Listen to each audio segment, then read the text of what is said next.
என் ஆபத்து நாளிலே உமது முகத்தை எனக்கு மறையாதையும் உமது செவியை என்னிடத்தில் சாயும்.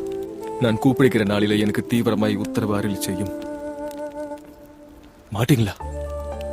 உங்க முகத்தை என்கிட்ட மறைக்காதீங்க. நீங்க என்ன பாக்குறீங்களா? என்னாச்சு உனக்கு?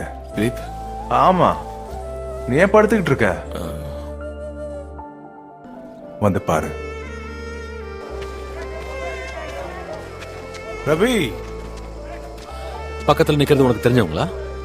இவன் என் நண்பன் நாத்தான் பேர். ஆமா, பிலிப்பு உன்னை வந்து பாருன்னு கூப்பிடுறதுக்கு முன்பே நான் உன்னை அறிவேன். அவனை பார்க்காத என்ன பாரு. உன்னோட மிக தாழ்ந்த தருணத்துல நீ தனியா இருந்த பாரு. நான் உன்கிட்ட இருந்து என் முகத்தை திருப்பிக் கொள்ளல. நான் உன்னை அத்தி மரத்தின் கீழ் கண்டேன்.